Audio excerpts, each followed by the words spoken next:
Touch the leg. Welcome to Tibet this week. Today is the last day of the equinox year of the Tibetan lunar calendar. So in today's special episode, we bring you news on Tibet, His Holiness the Dalai Lama and Central Tibetan Administration. Here are the top 10 headlines. His Holiness the Dalai Lama continues to promote peace and hope. World celebrates 86th birthday of His Holiness the Dalai Lama. Tibetan prisoners reported in very serious health conditions. China intensifies arbitrary arrest of several Tibetans, hands down various prison terms. China steps up religious repression, demolishes Buddha statue, monastic schools in Tibet. Panchen Lama turns 32. Tibetans and supporters continue to demand his release. Sikyong Penpa Tsering takes charge as the Central Tibetan Administration's third Sikyong, forms Kashag with 3 women Kalons. World continues to raise concern over grim human rights in Tibet. There is nothing to celebrate, said Sikyong on 100 years of CCP. US appoints new special coordinator for Tibetan issues.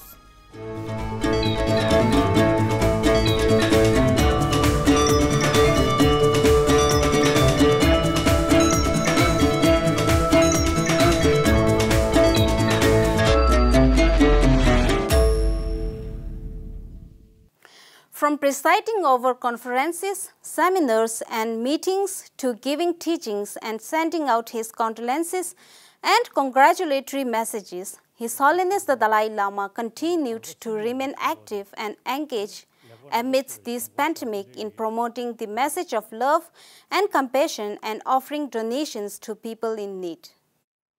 Since March last year, His Holiness the Dalai Lama gave talks and engaged with global citizens on topics ranging from happiness and morality to embracing hope and courage in times of crisis on over 24 different occasions.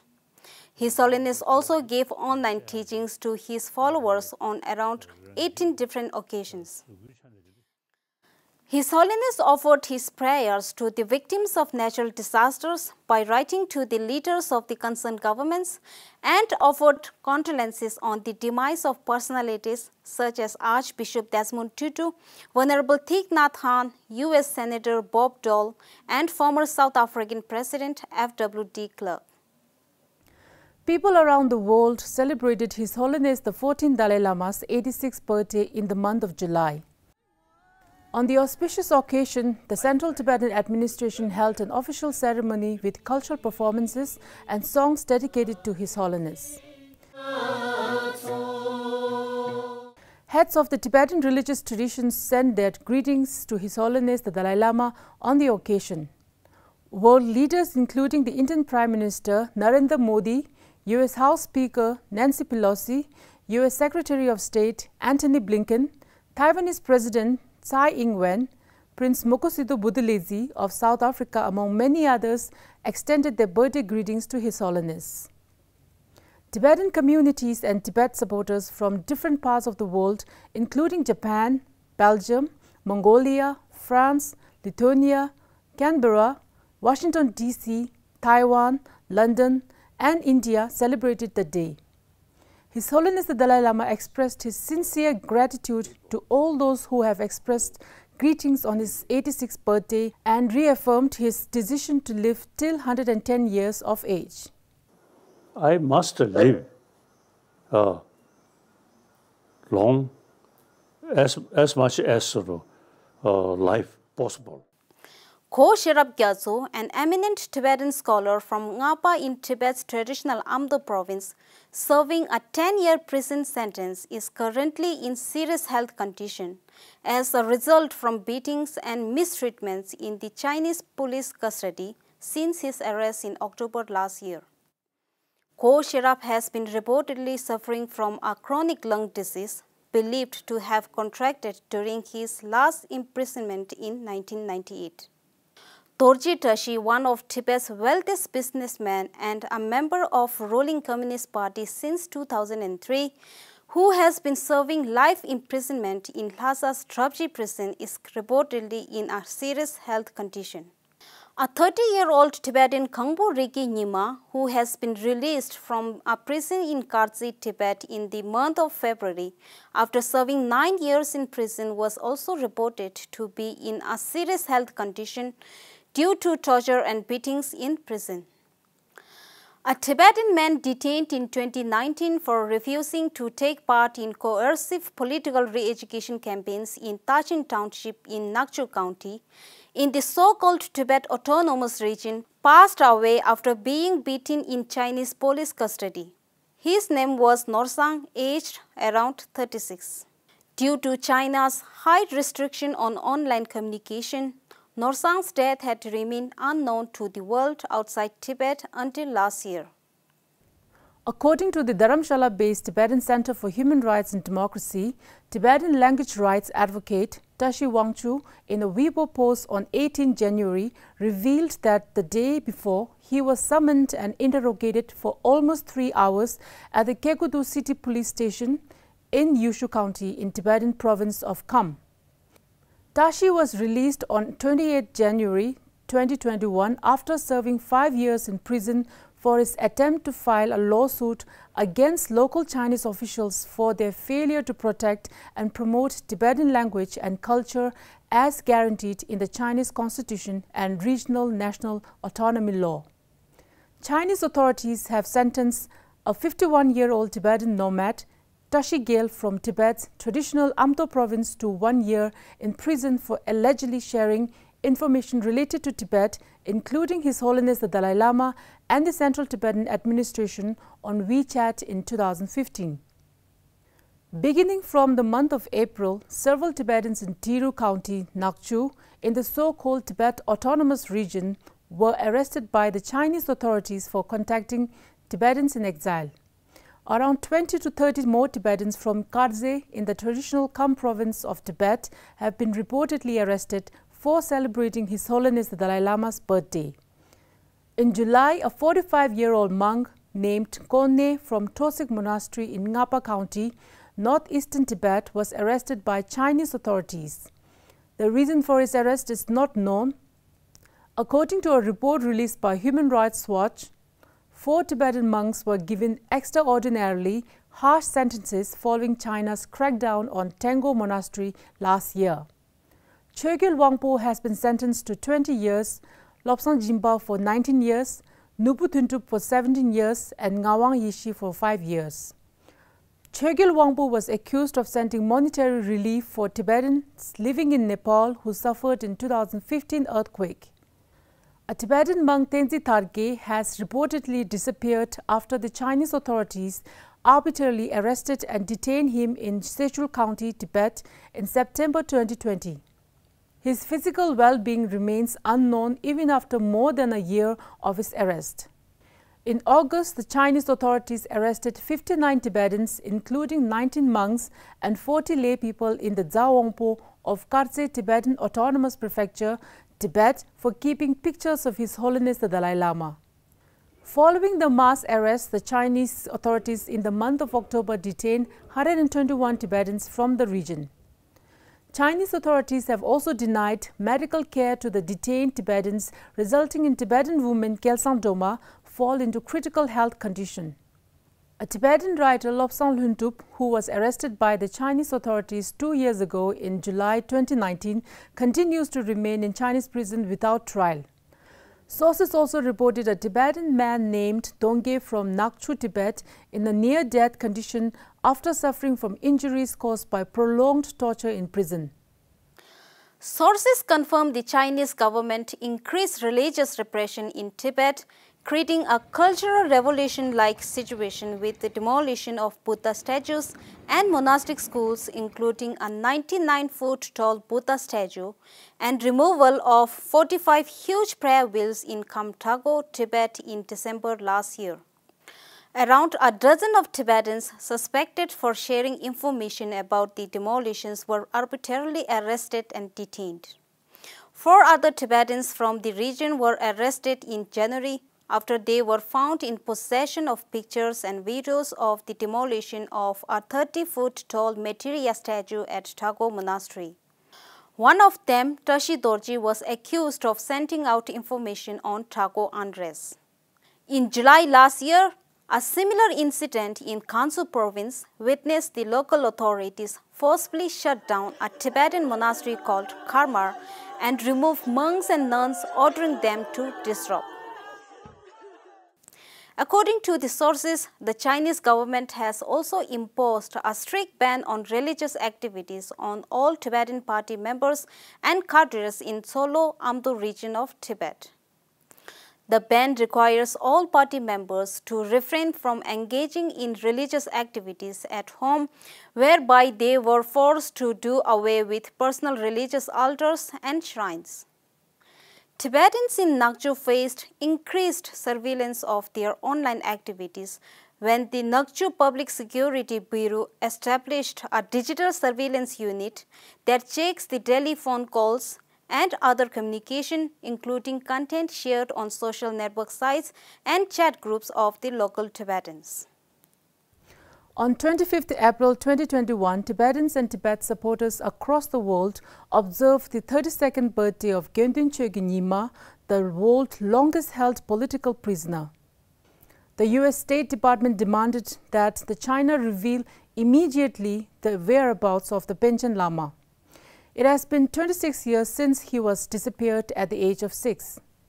The United States Commission on International Religious Freedom reiterated its call for the Chinese government to release Gyöngten Chögyal Nyima, one of the United States Commission for the International Religious Freedoms, religious prisoners of conscience. The Friends of Tibet communities across Russian Federation, Ukraine and Kazakhstan celebrated the birthday of the 11th Panchen Lama by talking about his story and holding prayers. Last year saw tens of thousands exiled Tibetans from all around the world come together to take part in the Tibetan general election and exercise their democratic rights amidst the COVID-19 pandemic. Mr. Penpa Tsering sworn in as the Sikyong of the 16th Kashag and nominated 3 women Kalons who were approved by the members of Tibetan Parliament in exile in its very first session by majority vote. In his inaugural address, Sikyong Penpa Tsering expressed his commitment and dedication in resolving the issue of Tibet by reaching out to the Chinese government to find a mutually beneficial, negotiated and a non-violent solution. Out of total 45 members, the 17th Tibetan Parliament in exile saw election of 18 new members. In November, Sikyong Penpa Tsering launched the 16th Kashag's new initiative, Voluntary Tibet Advocacy Group. Voluntary Tibet Advocacy Group, or VTAG's primary objective is to reinforce the existing advocacy campaigns across the world by providing a platform to every Tibetan to contribute in their own ways for the larger cause of Tibet.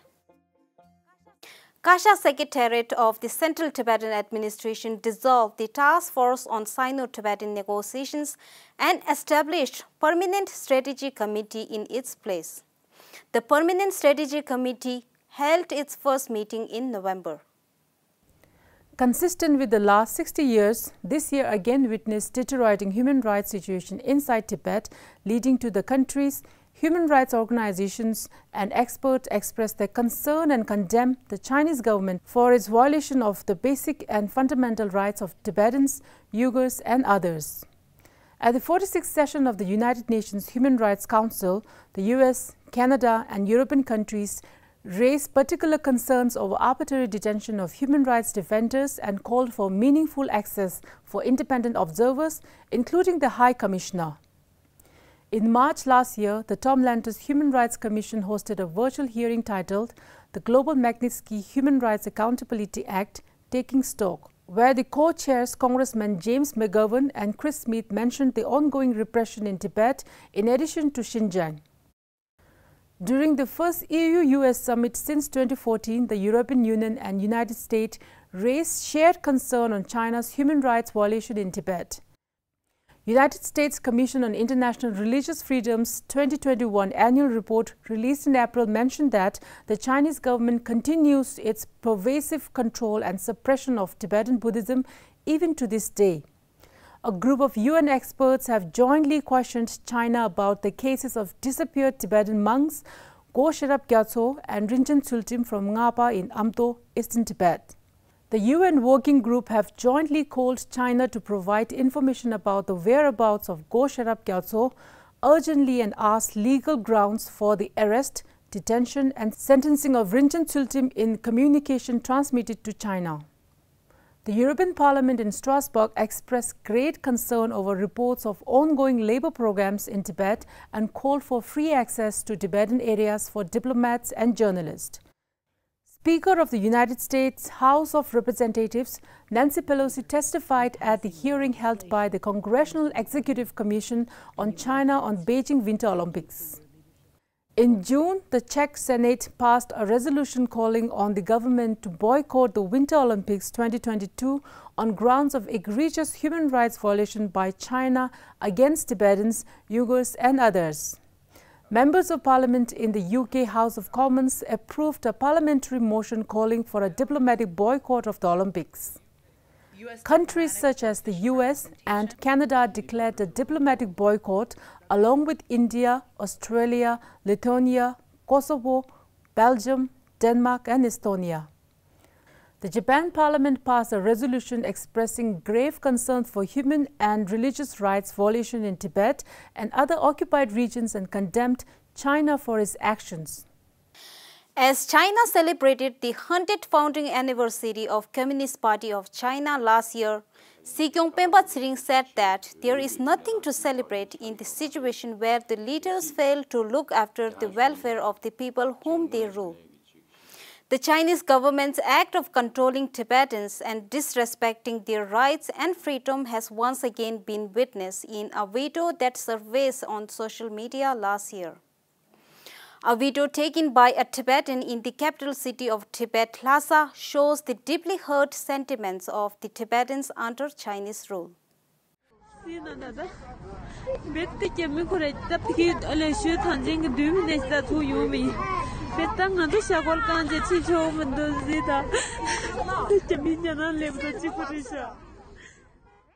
In December last year, the U.S. Secretary of State Antony Blinken announced the appointment of Uzra Zia, Under-Secretary of State for Civilian Security, Democracy and Human Rights, as the Special Coordinator for Tibetan Issues.